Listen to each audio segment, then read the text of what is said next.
After over 25 years of marriage, we've learned that successful couples have great friendships, put each other first, and focus on light just as much as love. We believe marriage should be fun and easy. Our goal is to share our journey with the hopes of helping others build strong, happy relationships. Join us as we continue to create our lives beyond I do.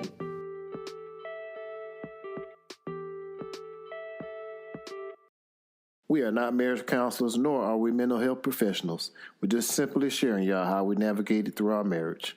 Now, on with the show.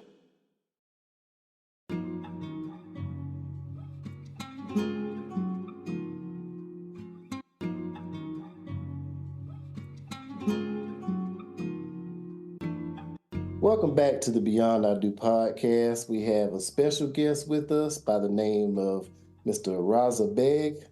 He specializes in financial services, business ownership, tax-free retirement, and no-loss retirement. He comes to us with 15 years of insurance business prior to Ballroom Dance Competition training. Fun fact, he's trained the U.S. Olympic team and also the winner of the 2006 Dancing with the Stars, Emmitt Smith, NFL champion. So we welcome you, Brother Raza. Thank you. Yeah, those are some fun times. My brother used to say, hey, he used to call me. I said, man, I'm busy at work. He's like, work? You don't work. You dance. I'm like, oh, okay. Well, I said, yeah, I mean, for you, it's not work. I'm dancing, but it's work. It's on my feet like hours a day. Right. Every time you're training something, that is work. Well, and then the dance itself, the physicality of it. Yes. So if you would tell us a little bit about that journey from competitive ballroom dance into the insurance industry. Yeah, it was a drastic shift, right? Although funny thing is my dad was in the insurance business. Really? Okay. When I was growing up, but I didn't know what he did because he was home all the time. I was like, you ever go to work? It's like, no, I don't need to. And in my back home stuff, the parents don't share what they do. Like it's just everybody's just doing. And like here, we educate our kids because we want them to kind of learn something from that. And later on, I realized that that's what he used to do. And so I actually definitely didn't want to do that, right? Mm-hmm. Right. So I was like, hey, so I went to IT school. I did management information systems, which is coding, programming, and at the University of Oklahoma. I did the degree. I called my mom. I said, hey, I did the degree. You happy? She said, great, awesome. Now go get a job. So I went to go get a job in Dallas. It was Gardner Communication IT company, and I was there maybe 6 months. Mm-hmm. Okay. And laid off. And when they laid off, I was like, okay, now what do I do? And during that, I think it's 91 or so. That's when the Iraq war was going on. So they laid off. A lot of layoffs were going on, right? And I was like, what do I do? So I started looking for more jobs in the professional degree required at that time. They had newspapers, right? Dawn. Right. Those days, right? Yeah. And and in between the jobs listing, there was it said ballroom dancer training. And get paid to learn how to dance. And I was like, wow. And so I grew up back in Pakistan. I used to do a lot of breakdancing, Okay. So you were popping and locking back in the day. Okay. I was popping and locking, man. the Boogaloo movies and all those movies. Yeah. Wow. So I used to learn from that because we used to travel a lot. We used to go to England and back in India and stuff. So we used to I used to get those movies from abroad, come back, and nobody knew what breakdancing was. So I started doing that in my neighborhood, and people were like, wow, this guy's like, wow, what is this? It's like came back from Mars, right? Like, yes. Whole new planet. You know what? I need to interrupt you for a second because you are the first person that I've met that actually acknowledges breakdancing. Like, I always look at people and wonder, I wonder if you used to breakdance back in the day. Yeah, man. That was it. That was I was influenced by breakdancing and Michael Jackson. That was my two. Wow, that's Right. fantastic. So and then at like almost like 16, I started teaching at a music school, and I said, "Hey, why don't you try breakdancing?" I met this guy at a get together, and I was popping there. He's like, "Well, what is this stuff?" He's like, because there was a new dance, right? I'm like, "Hey, it's called breakdancing." He's like, "Why don't you come teach at my studio?" So I started teaching at 16, and then even had my first dance troupe. Oh, And wow. it was called Footloose. Okay. Inspired by Footloose, Oh, wow, man. and we had red jumpsuits with yellow patches on the elbows and the knees for like the elbow spin and the knee spin, right? Yeah. So it was it's pretty crazy, and we used to do like on the street, like when you go take mats, and then over the next year and a half, they were like groups popping up, and they were all starting to, and then we used to compete like on the street. Oh, wow. Man. Yeah, I mean, nobody think like in Pakistan that was happening, right? Like, I amazing. would have never thought that. That's amazing. Wow. you only hear the negative news on Right. TV, right? Right. Pakistan was very, very Americanized. It still is. So that's kind of how I got into dance through breakdance, right? And influence of Michael Jackson. And then when I came here, so once I got laid off, when I saw that ad, I was like, man, I can really learn some more dancing, partnership dancing, while still looking for a job. And they pay me, and it's in the evening. I'm like, okay. So I went in. So I got into the program, and I started learning how to dance. And then second week into training, I'm like, you know what? I stopped looking for my day job, IT job. Third week, I was like, man, I want to do this full time, right? Wow. Because it's fun, right? It's fun while you're young. It's a fun thing to do. And if I'm getting paid, and then they offered me a full-time position, I'm like, okay, that's it. I have a job, right? And then I called my mom. She's like, hey, did you find a job? I'm like, yeah, I found my job. I'm dancing. She's like, you've been doing that since you were a kid. What do you mean you found a job? I'm like, it's a job here. They give you a paycheck, right? Obviously, because when we were kids, we were not getting paid for that. Right. So that's kind of how I started. Did about 5 years training there and teaching, and then started my own school in Dallas, and then started competing for the U.S. team in the professional competitive dancing. Because I said, if I want to stay in this industry, I want to compete, because that'll keep me trained and keep me in shape and I don't want to be a fat ballroom dance teacher, like that you teaches. I want to compete. So I started competing in 95, 96. Okay. And kind of stayed in that arena. And then we were, with me and my partner, we were like top in the US. Long story short, trained Emmitt Smith when PBS was looking for a coach that was recognized and competing coaches in the Dallas area, because he wanted to train in Dallas. Okay. Because of his kids. And then he would fly for the show, the shoot. So he would stay here in Dallas. A lot of celebrities moved to LA. Right. In there. So we were lucky here. So he stayed in Dallas. And so he came every day for training, like from 6 a.m. till 12 noon. Wow. Nonstop, right? Nonstop. An amazing guy. Emmitt is an amazing guy. Very humble. He was, stayed after the practice school. People started knowing that he's training there, and people outside taking autographs. And he would, in the summer sun, right in Dallas, there he was like standing out in autographs. And I was like, wow, man! I said, man, go from the back. He's like, no, I want to meet my fans. Oh, that's beautiful. That's fantastic. Right. How did you? The first time you saw him, or the first time you met him, you're like, okay, I have to train this person, this big football player, on how to dance. How intimidating was that first training session? I didn't want to go there, but let's. So what's funny is I didn't know who he was. Okay. That makes it easier. Yeah, that makes it easy. Right. So, I would teach from like, I was an immigrant. I came here. I would be working all the time and going to school. So my evening is all work or school. Right. I was teaching from 12 noon till 10 at night. Not watching anything 7 days a week. We are, doing that and training and practicing. So I really didn't watch necessarily football or any. I didn't watch TV. So when my staff called me, the studio said, "Hey, you got the celebrity of the Dancing with the Stars here.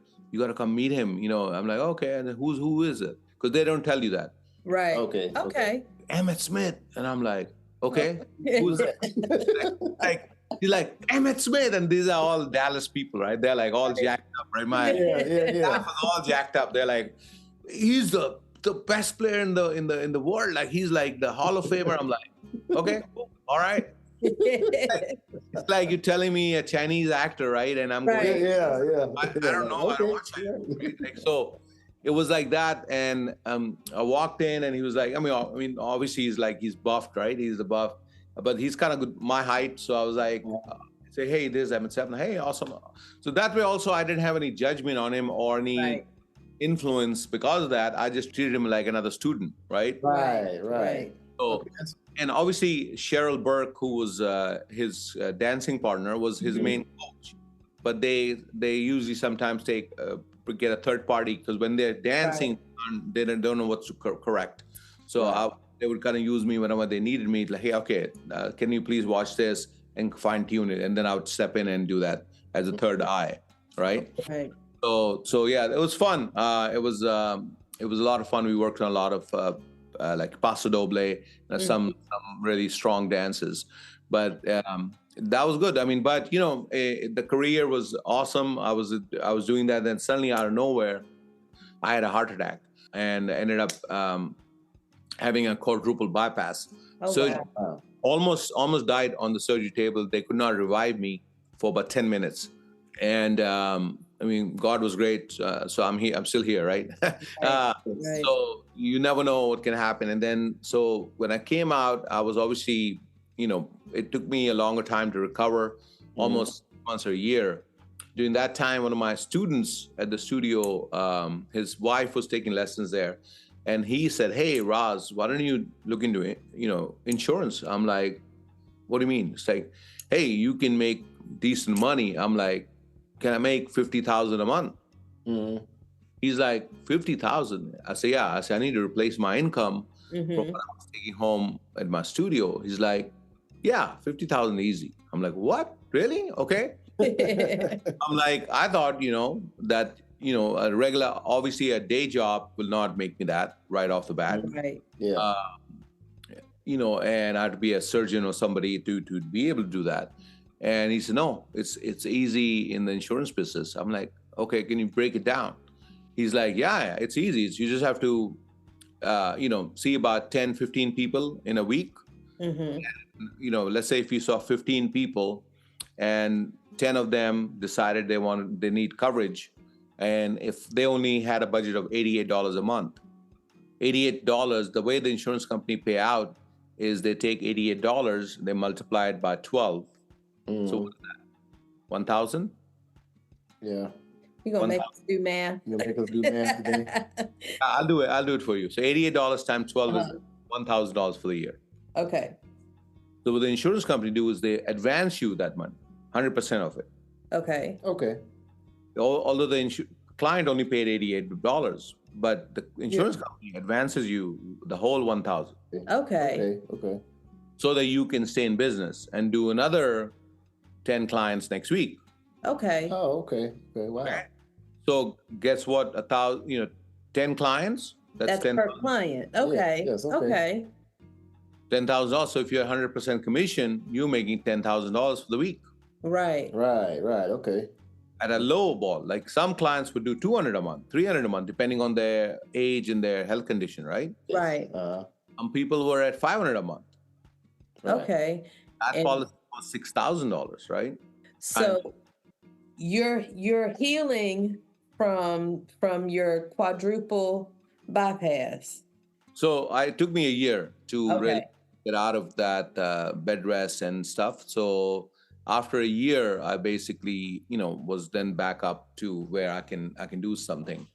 And so with the insurance industry, and he's explaining this to you, is it like, okay, I've got to get up and get going?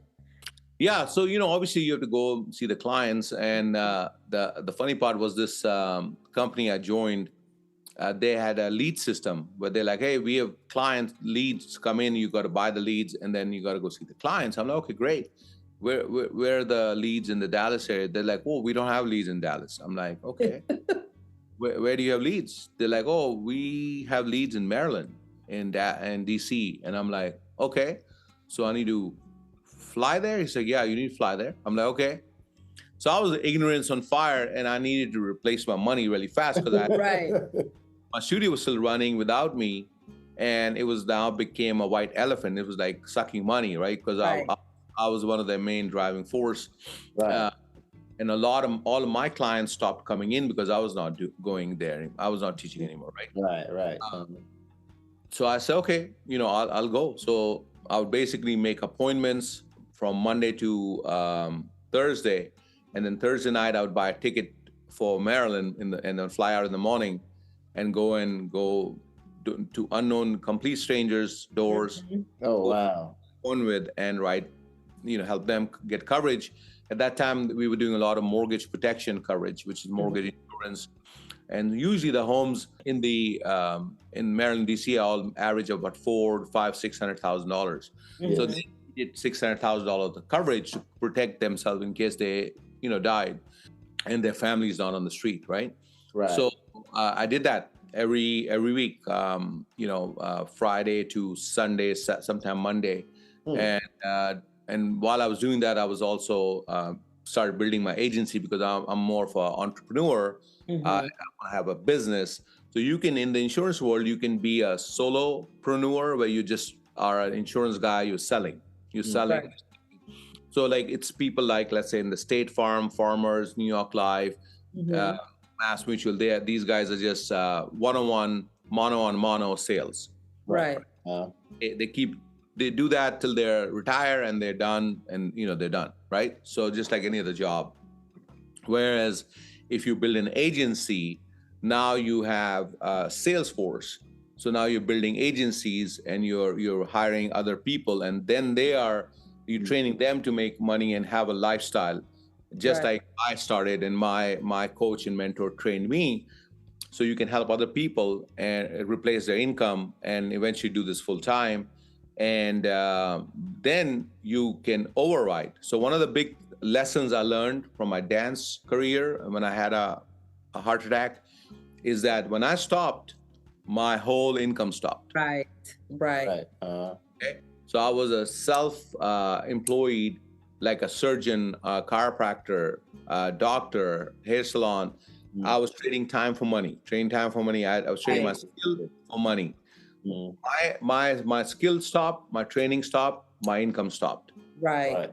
So my schools were doing about $1 million, 7 figures a year, and overnight it dropped down 60%. Wow. Right. Now it became all expenses. So when I looked at the insurance business, I was like, you know what? Wow, I have no overhead. I don't have to have a staff, manager, assistant manager, office staff. I didn't have to hire teachers and pay them a salary. Right. Hire and recruit and train and coach. It's the same thing I was doing in dance. I enjoyed the coaching part of the insurance world because I was again helping people grow from zero to something where they are self-employed and they're making money for their families. Right. So I enjoyed that part of it, seeing the growth of people, right? And once they grow to where they are producing, I get a percentage of that. So which is like okay, wow. And there's no overhead cost. The only cost I had was the operation, the software and the back office, and just a CRM cost, which is not. I didn't have a studio physical building cost, which my cost was like 15 grand on the first of the month before any money started coming in. Right. So traditional business has a hard cost. Right. So in the insurance world, I was like, wow, this is insane. There's no hard cost except for my time and my some software operational costs, maybe, a couple $100 a month, but I can make, 10, 15, 20, 30,000 a month. And as I grow a team, it can be more.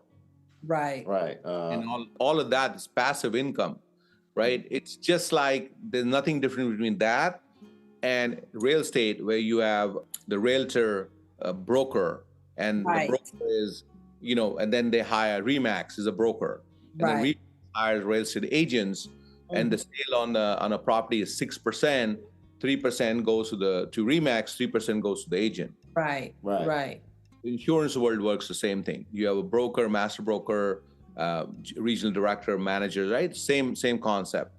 So that's kind of what happened. So, but and then during that time when my heart situation was happening, my partner and spouse at that time also decided to leave me. Right? Oh, wow. Overnight, right? Overnights. Literally, she told my brother at the hospital that, hey, as soon as he recovers in a couple of months, I'm divorcing him. No. Like, what? Like, and he didn't tell me because he's like, man, he just had a heart attack. I'm not going to. Don't want to. He's like, you're gonna have another cardiac arrest. Right. So I was like, when you have a quadruple bypass, it's one of the things that people do not survive from that. Right. Usually, health declines more after that. Depression. Depression is one of the biggest things because it's just psychologically messes you up, right? So he didn't want to tell me. So in a couple of months go by, and he's like, man, I better tell him because I don't want him to be surprised suddenly, right? So he told me. I was like in shock. I was like, what? Like, I'm already, everything is, I couldn't teach anymore. My income dropped. And then obviously this is the bombshell. I was like, so you mean to tell me, like, during that time, she didn't come visit you? She wasn't, like, by your side or anything like that? No, literally, I mean, for a month or so. And then after that, once we started discussing what's happening, and then it was pretty rough, Right. Some rough times. But, God was great. I kind of fought through it, started getting back on my feet. And, after a couple of years after that, I actually, met somebody that really, picked me up from the ashes, as they say, right? I was in my lowest point at that time. But I was still, developing and working. And my present wife, Raza Begg, she was going to be on this Zoom with us, but she's studying for another financial test that she's trying to do. Security. Okay. Yeah, so she's like, oh man, no, I got. She's zoned in, she's right. So yeah, so God is, you don't know what God's plans are, right? Right. Exactly. I never had a son, and guess what?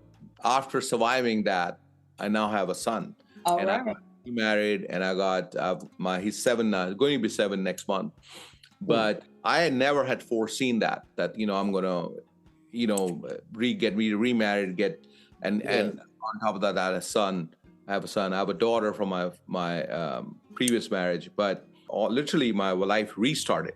So me and my wife, present wife, we do that all the time. We train on thinking called restart. A lot of people give up when they have a situation like that. Drastic job situation or health situation or marriage. A lot of people don't know how to restart. Right. Restart is a thing that actually keeps people down, and mentally, it's 99.9% mental. Right. And so, sometimes you do need. I mean, I was mentally very strong, but I needed a partner that lifted me up whenever I was down. I've never been down, but after my surgery, it did affect me. I would go into slums a little bit. But it's important to have like you guys are doing this together, which is amazing. I think more couples should work together and build a business together. Yes. And people say like a lot of people like we are 24 hours together. So since then we've married about 8 years now, and since then we've never separated and did anything else. Right. 24/7 together. I've not missed a single day in my 7-year-old's life. Right. But we're home all the time. Right. Kids are homeschooled. So we have a 13-year-old and 16-year-old, and we take care of a niece that's 13-year-old. And I invited my mom and dad, my wife's mom and dad. My parents passed away. So my wife's parents to come live with us. So the kids have grandparents at home, you know? Right. Fantastic. So we have about 8 family members in the house that we take care of. But it's the insurance has provided me that luxury to afford that. So success is not only money, right? Studios were making more at that time when I had at my peak, and then I lost everything. And it's useless if you don't have family. Right. Family is very crucial. But then the true success is creating freedom of time. Yes. So you can have. So the ultimate success in my book is owning your own time. Right. Absolutely. Right. Exactly. Obviously, you need money to make that happen, right? But what a lot of people fail to work on a daily basis is something that will eventually get you there. Okay. Exactly. Okay. So if you are not really planting a seed in your backyard to grow mangoes, right, you're not going to have mangoes. Right. Right? Makes sense. And I was going to lead into, like, right now we're at this pivot where, we came up in a time where our parents were like, you go to college, you get a degree. It doesn't matter what the degree is in. That's how you're successful. You get a job, you work, and you retire. And so now we're middle age. I'm still getting used to that, but we're middle age, and we've had this shift in thinking to where Warren Buffett is middle age right now. Yeah. Right. I'll take it. I'll take that. You guys are young. So we're still young. That's right. Yeah. But we have this shift in what's important, and that's that time, that freedom of time. But we also have the responsibility, like you said, there's a need for money to live. Yes. And so what is it that we can do, those of us who are at this age, and we're realizing, okay, this is no longer what I want. This is no longer what I desire. And I want to make that pivot. But I need to make that pivot in a way that I'm still comfortable financially and can take care of responsibility. And also, I don't want to spend 10, 15 years making this shift because I am of a certain age. Correct. So again, like I said, age is perspective, right? So, if you look at Mary Kay, she started Mary Kay at 70 plus. Oh, wow. Mm-hmm. Oh, wow. Colonel Sanders. Right. Kentucky Fried Chicken, 70 plus. Mm-hmm. Right? And so Warren Buffett did not really get rich until his 60s. Okay. Late, mid 50s. So we still have time. Yeah, we still have time. 80 plus, right? So last 30 years is when he actually really bloomed. Okay? Right. And one of his companies that actually accelerated him to that stage was an insurance company. Really? Yes. Yeah. So there's a lot of ways. So the key again is if you want the freedom of time, let's say they are mangoes or they're bananas or they're like a fruit, an apple. If you want that freedom of time to have that apple, which is freedom of time, you need to start planting the seed for the apple now, right? Mm-hmm. Whatever that industry is, and whether it's any other business. So whenever you do business, as long as you're employed, so where does the work 40 hours a week, work 40 years of your life and then retire, right? Go to college and then get a good job, and then where did that come from? Our parents and thinking in society. Societal acceptance. So if you go back and look at it and really research, who started the first school board? Was it Henry Ford or it was somebody? Rockefellers. Rockefeller, yes. We just heard that, Rockefeller. 1903. Right. Yes. Okay, because they wanted to separate the free thinkers from the masses and create an institutionalized system where we create employees. Right. Right. Right. Okay, so hey, stand in line, don't talk, don't think, don't do this Right. on 10, don't think outside the box, right? To institutionalize people's mind so that they become job trained. Right. Right. They come out, so you in a school system only treats you or trains you how to be a good employee.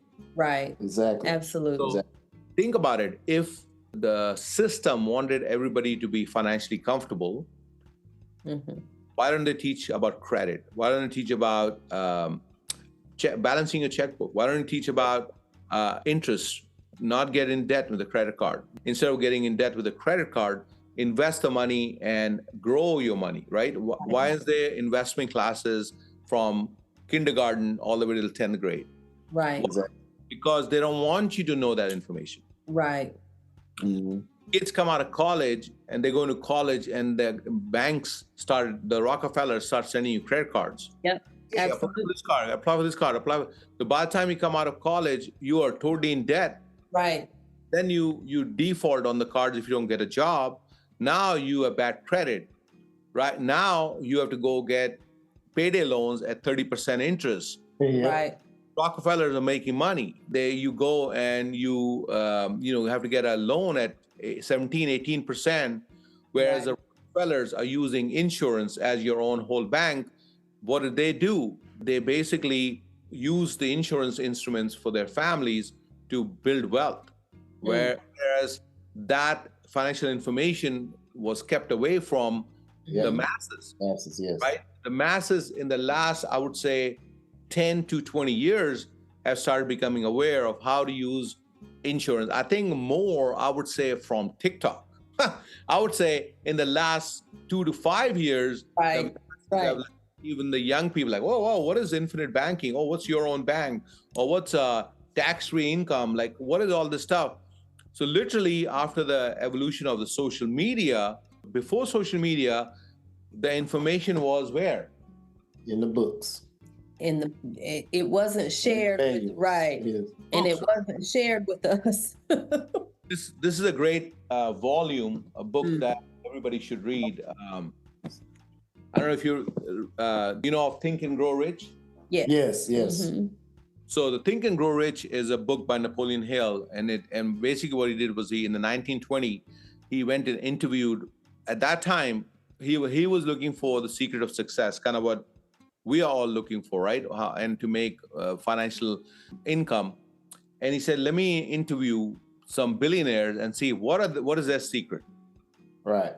What do they do different that the average people don't do, right? And then that Think and Grow Rich is the compilation or the summary of his work. Right. Yes. Just a summary. This is the actual volume. That's the main books.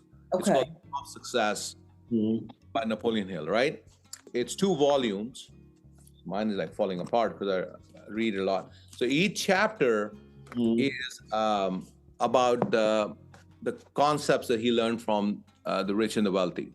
Okay. Right?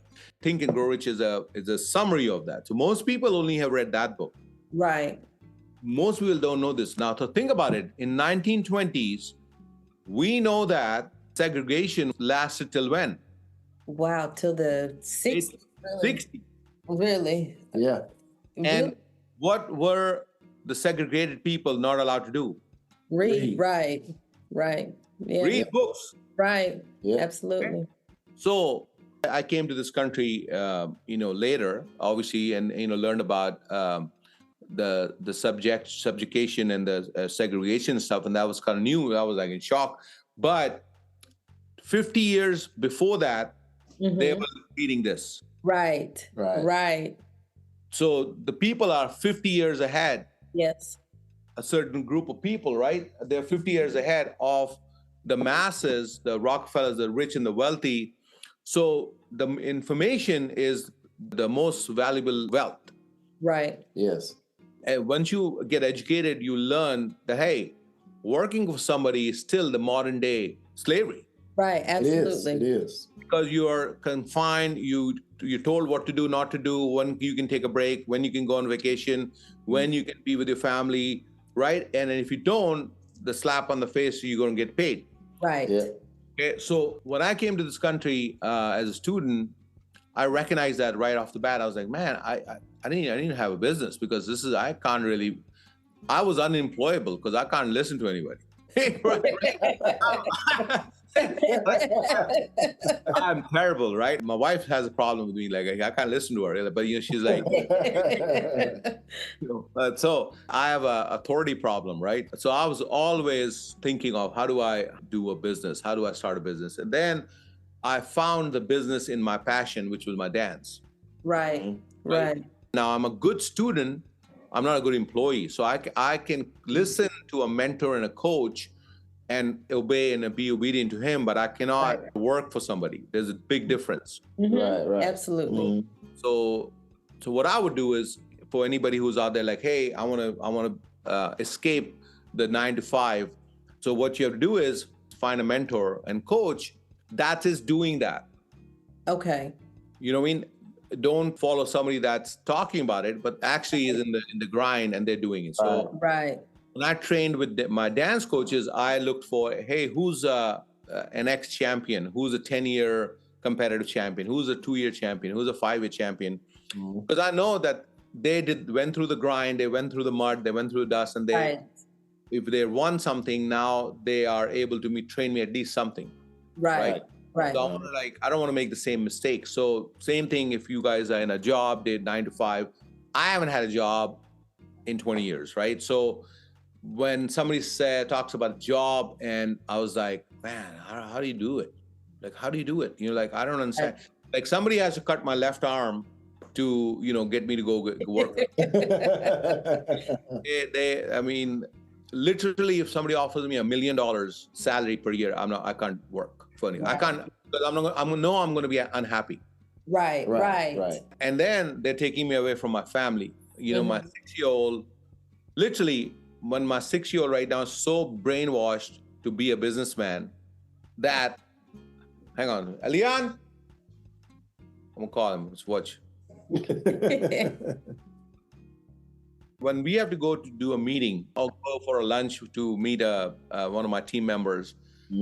My son says, or he's like, why do you have to meet them? Just get them on Zoom. You do all your business on Zoom in any case. I'm like, no, this is a lunch meeting. I gotta go. It's like, it doesn't make sense. You're gonna waste time. You're gonna go hour going, hour coming back. He's smart. He's a smart man. Yeah, he's. Have you second guessing yourself? Like, you know what? He's right. Say hello. Hello. How you doing? Ask him, what do you do with money? What do you do with money? Save and invest. Very good. Oh, Very man. good. You are on it. Very good. Wow. That's my hope, to Yes. You know what? It's funny you said that, talking about your past. My dad, before he passed away, he was also in insurance sales. No way. I remember, filling out the envelopes, this was the mid 80s. So it was like, he would have my friends and I stuff envelopes or put different envelopes on the side of people's mailboxes to generate leads and stuff like that. It was one of those things, like you said, he was home, because I used to be like, man, I sure wish my dad had a regular 9 to 5 and he was going to work, so I could, do stuff. He wouldn't be on top of my neck, but it's interesting, and you said that, and then, I've since, in the last probably 10 years have been, introduced in different ways, to insurance. I've been running for a long time, and it's like, well, maybe it's the creators saying, hey, bro. Hey, it's called writing on the wall. That's the writing on the wall right there. It sure is. Oh, I mean, hey, so, we have the same history, huh? Your dad was an insurance. Yeah. I never thought when I was younger, I never thought I would, do it, right? Right. Mhm. I would be my dad's because, all the kids want to do something cool and different. And Mm. I ended up being in the insurance world, right? It's like a bizarre thing. And it just happened, right? Because I was at a crossroads and one of my clients said, "Hey, why don't you look at insurance?" I'm like, you know what? It doesn't sound that bad now, at Yeah, this stage. But definitely obviously, something that's needed. We'll never stop needing insurance for whatever reason. it's like we need to make insurance sexy, right? It's like because the younger crowd, they're not wearing a superhero cape that says "I" at the back, right? Right. Right. Insurance man, right? Maybe I need to start a comic or insurance man. Right. Hey, There you go. there it is. There you go. Some of the youngsters on that. Yes. So, and I love that. I love that your son, that like he's ahead of us with Yes. his mindset. That's beautiful that he's being raised to have a better understanding than a lot of people in our generation, and Yes. that's what it is. We're trying to catch up to things that we missed out on. So We were at the cusp of the internet becoming a household product, and it's like now you're going back and learning. Because I remember when the guys used to come to the house and sell you the encyclopedia sets. Yeah. It's like that information is already old. I didn't realize Right. that. But now it's like, oh man, you can learn this, check this out. And it's like, now I got to go back and research. So we're in the process of researching our futures now. Yeah, and some people like feel so how do I say so trapped or so like they don't know, right? Or like I'll see people like, oh, they're so panicked they lose a job, right? Right. I'm like, oh my God, you can just go Google how to make money on the internet and you have like millions of videos, millions, right? Yes. Right. Have you seen those guys on TikTok peeling eggshells? I think I've seen something like that. Yeah, literally go, when we get done, go Google egg peeling live. And that's all they do is peel the egg. The people in third world countries sitting there and they have camera and there's egg, and they basically are peeling the egg, and there's 4, 5, 10,000 people watching them just peel the egg, right? Peel the egg, and they're sending them gifts, Yeah. The little cat. Right. Yeah. basically Like, money, right? Right. Stuff. Yeah. It's Yeah. money, right? They send the money, flowers, this, that. So that's why I tell people, somebody's like really like at their cross, if they're not listening to me or they're not wanting to do something that I recommend. I say, man, just go watch how to peel an egg and start peeling an egg. I mean, that's if you want to do something, it's as simple as that, right?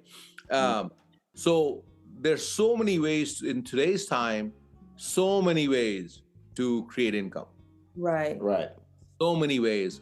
So nobody should ever be. When I see people still on the street struggling, it must have to do with some psychological issues, right? Because it's not necessarily financial, but because there's so many opportunities these days, right? And especially in America, I'm an immigrant, a first generation, and when I see people struggling, I was like, man, I mean, I did not know anybody here. When I came here in my 16 or 17, I had nobody. I didn't know any friends, family, relatives, nobody. To a complete different country, starting from zero, right? And sometime when you're talking about lead generation for your dad with posting mailbox thing. Yes. When I hire sometime, grown adults in the insurance world, great. So, let's kind of make a list. They're like, I don't know anybody. And I'm like, hang on, let me get this right. Where were you born? Oh, I was born in Dallas. Okay. And you were 45 years old, right? Okay. And you don't know anybody. right, exactly. Let me kind of get that straight. They're like, yeah, I don't know. I don't know anybody. I'm like, how did you get to 45? Right? Like, Right. Not knowing Right. anybody. Not knowing anybody. I said, what do you mean you don't know anybody? So To me, that baffles my mind because Yes. everything I have today is coming from zero to at 17 till I created a whole life here, right? In the Right. United United States is one of the most amazing countries with so many opportunities, right? Most other countries, you can't go get a DBA, you can't get an LLC, you can't start a business. There's a Right. lot of red tape. People can't do that. They literally are stuck in whatever job they're doing. Right. Or farming, where they're growing something and selling. They can't really go create now. But now with the internet, it's a game changer, right? Because people are doing amazing stuff worldwide. So Right. So what is it? Because it's a mind thing. So how do you work to flip that thinking? And I imagine for you, I mean, like you said, your journey here and then just the opportunities. But He's never had anything to flip. right. So for me, it's like I realize it, but it's just the execution of it is scary. yeah, so like I did have one thing to flip because obviously when I got my first IT job, I was 6 months there, and then I got laid off, right? Even the 6 months, I was not really comfortable and happy there. And then when I got laid off, and then found my passion. So obviously, here's what everybody should do is find their passion. Right. Okay. Find their passion. And if you enjoy what you do, you're not going to work a single day in your life. Right. Right. So I love working with people and training people and coaching people, which since I was teaching breakdance, I was working with people, right? Training and teens. So I enjoy that part. So obviously you're a teacher, you like working with people. So that can become now amplify that passion to the next level. Right. To where you are doing it as a business, right? Not as a job. So now what happens is, so the concept of money is very weird and it's mental. Once you understand that, and the way the universe and God works is, if your bank account has $10,000, that is representing what kind of value you've given other human beings. Oh, wow. Wow. Okay. So your money is a direct proportionality to the amount of value you provided another human being. Wow. Okay, I get that. I like that. 10,000 to be 20, you need to do more things for other people. More value. All right. You need to transfer more value, right? So once let's say doing this podcast and you put it online, and let's say it touches 5 people. Right. You're going to see that direct proportionality in the sense of either happiness, time, or money. Right. Right. If that goes to 1,000 people, that impact will be higher. 100 million people, that impact will be higher. Right. So start creating more value for people, right? Because like musicians, Michael Jackson, artist, Tony Robbins, these guys, they are impacting people's lives. Right. Yes, the impact, the direct proportional relationship to that is money. So the more people they impact, the more money they make. Okay. Yeah. I've never heard it in those terms. I like that. I like that. So impacting people. Right. Impact people, and then the money will come to you Through the value. Through the value that you've added to them. I get that. I like that. So when I teach dance, when I taught one lesson, I got paid for 1 hour. Right. If I want to teach more, I want to make more money, I got to teach more hours. When I was at my peak, I was teaching 7 days a week, 10 hours a day. Why? Because I wanted more money. Right. But then that's it. I capped out. Yeah. Right. Then what do? Then I have to, okay, you know what I'm like? I need to then hire more teachers. So I can affect their lives, but then I can affect more students. So now at the end, I had like 7, 8 teachers that were teaching the same 30, 40 hours a week. Right.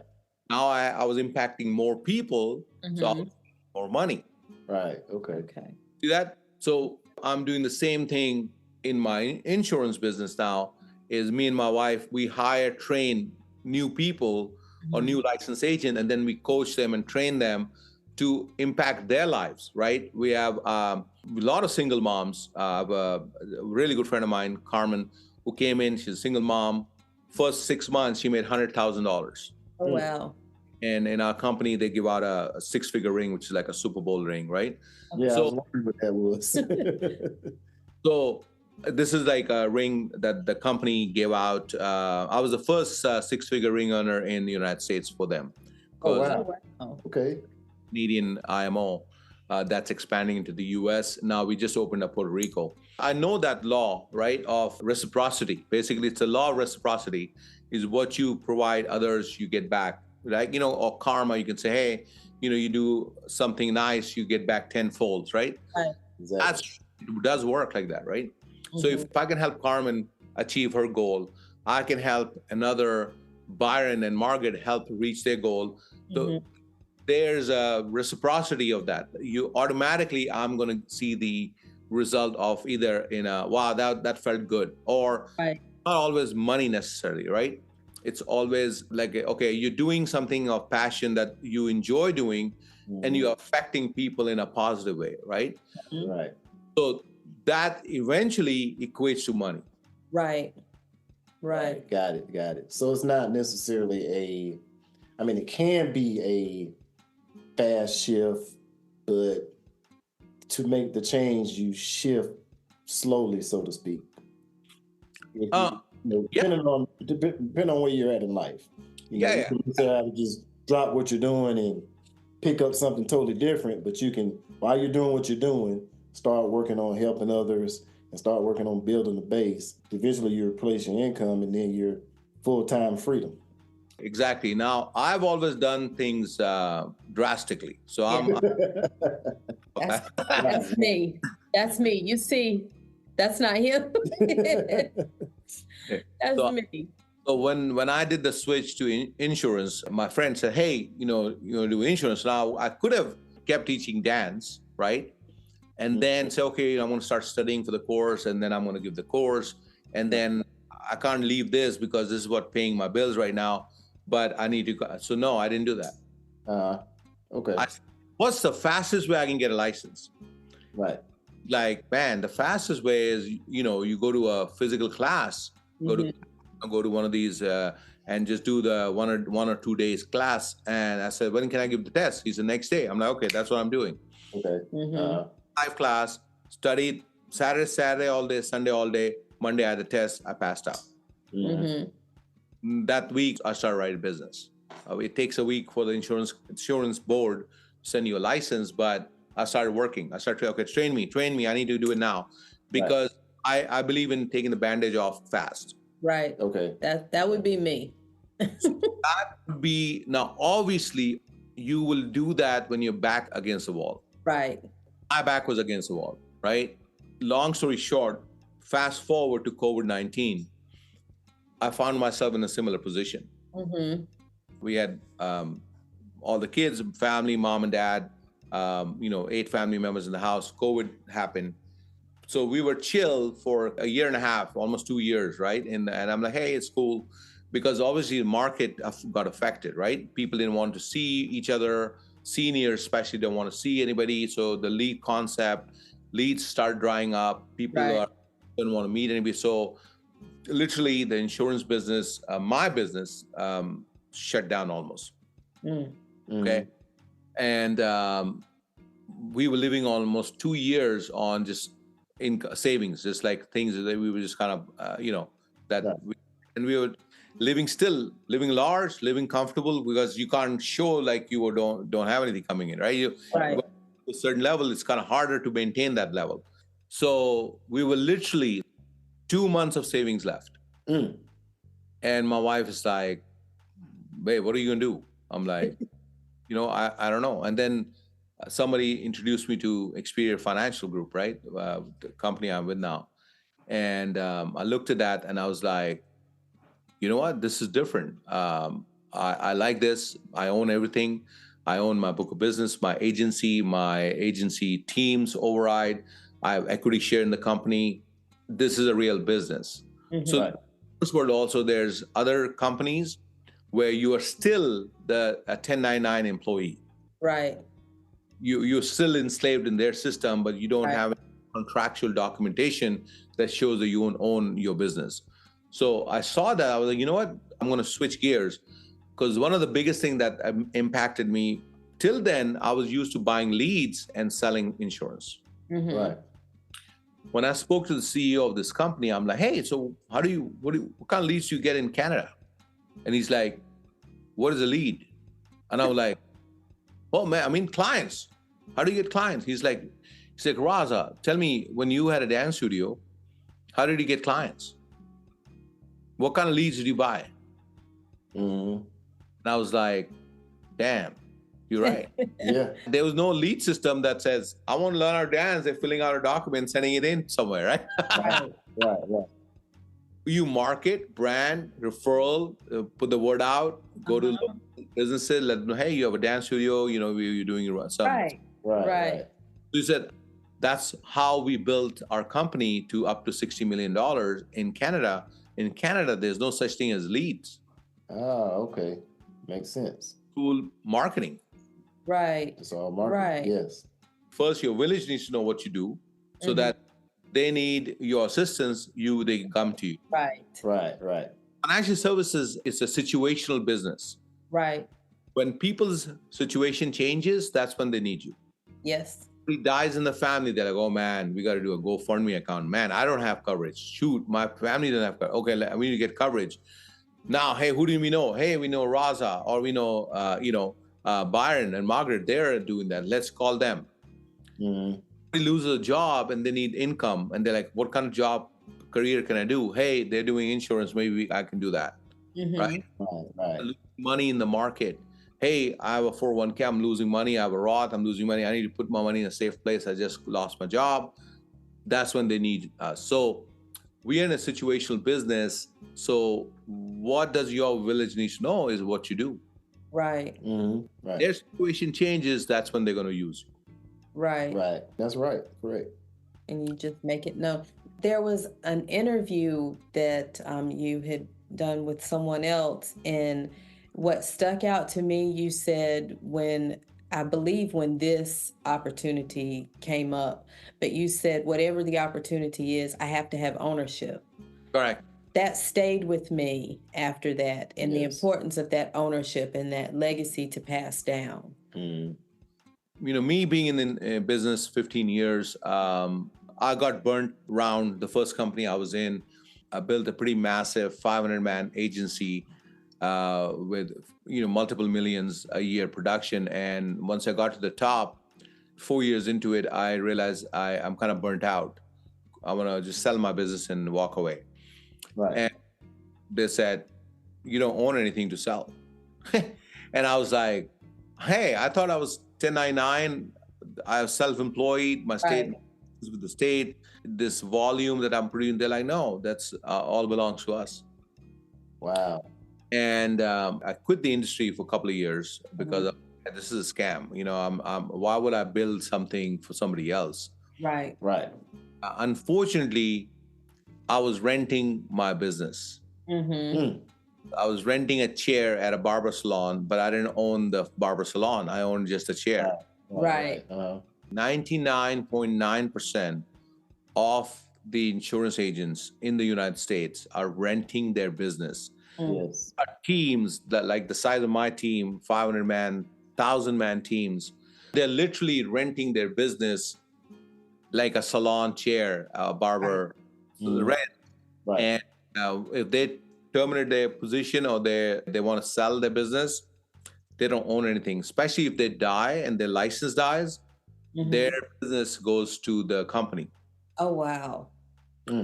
So, which is what Experior Financial Group, with the company that I'm with now, has changed. That's has completely changed that. It's a complete paradigm shift where they have created. It's the only agent-owned IMO that I know of. Now we are seeing there's companies coming out that are trying to copy Experior, copycats that are coming. But obviously they're brand new, and 90% of the businesses fail in the first 1 year. The other failed in the next 5 years. So Experior has been there 10 years this year. And It's debt-free. It's proven the model, and we are a global company, which is another unique part. No other company is a global company. They came from Canada into the U.S. Now we just opened Puerto Rico. Hopefully, we're going to go into other countries, like more Latin American countries, and maybe the Far East and stuff. So it's an amazing vision that they have, and especially to give people an opportunity to like own a house instead of rent a house, right? So you're giving that opportunity in the business arena, where you're letting people like, hey, I own my business, but you can own it too. Right. So if somebody out there really looking to build a business, definitely understand your contract. If you are a big leader, you're a big business owner, and you have a big team, and read a contract. I would love to go sit with somebody and read their contract and show them the holes a lot of people have, because they don't. A lot of people trust blindly. They're on what's called the Kool-Aid. They're just drinking the Kool-Aid, and they trust the people that are talking. So some of the people that I talk to, they're like, "Oh, how can they lie to a group of in the room?" I'm like, "How do politicians lie to the whole nation?" It's easy. Yes. It's very easy if you're not concerned with doing the right thing. So for our listeners, and we've been looking and researching, but for our listeners who want to learn more about what it is that you do, what it is that you offer, where can they find you? Yeah, I mean, it's easy. My cell is 214-727-3599.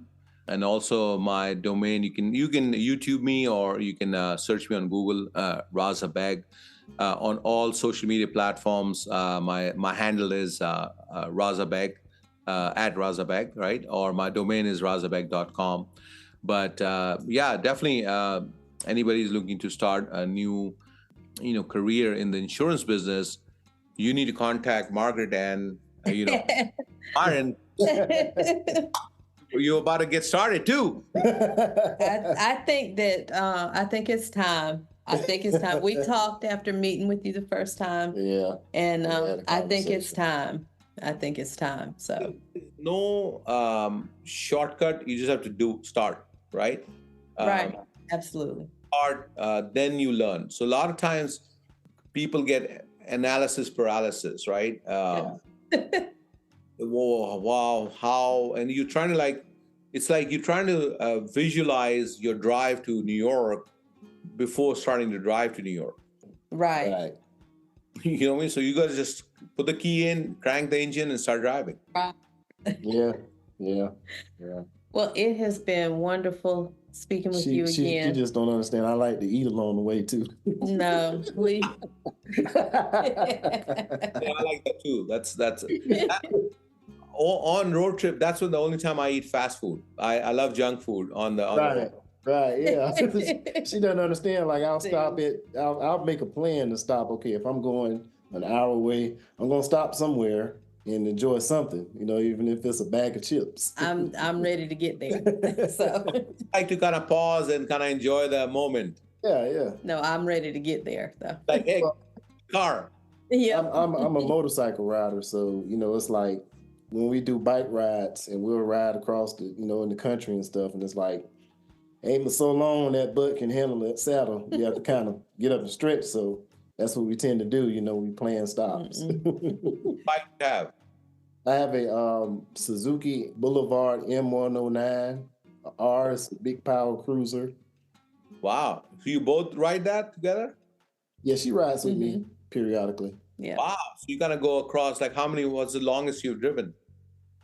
With her, we usually stay in the local area. Right. I do local with him. I've been as far, we're in South Carolina, Georgia.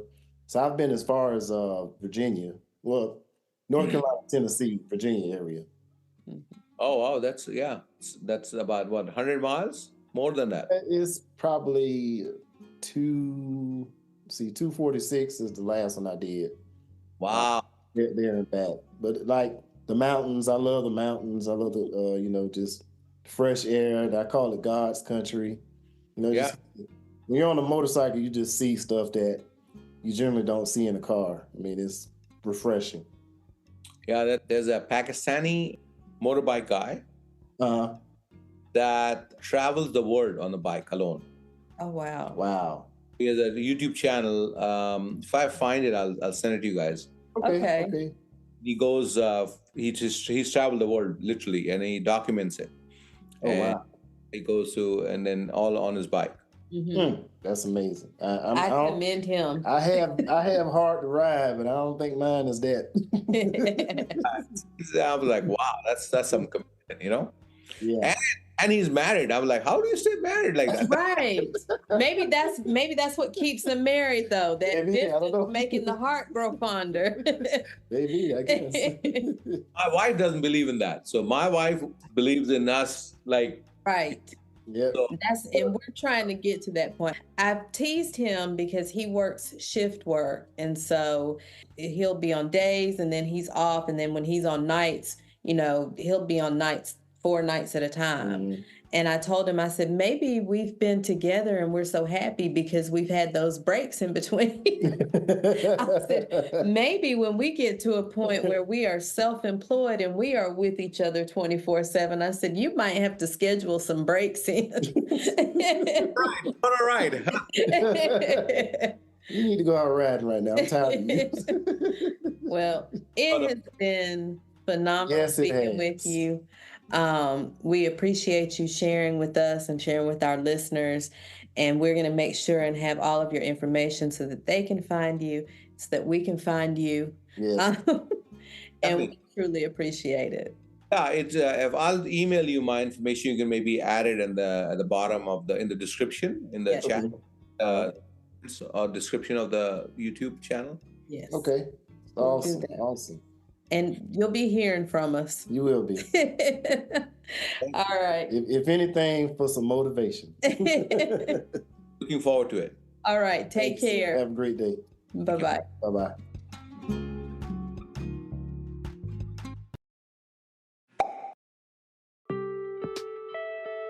Thanks for joining us on this episode of the Beyond I Do podcast. Please make sure to like this episode and also subscribe to our podcast. You can also find us on Facebook, Instagram, and YouTube at the Beyond I Do podcast. And until next time, we will holler at y'all.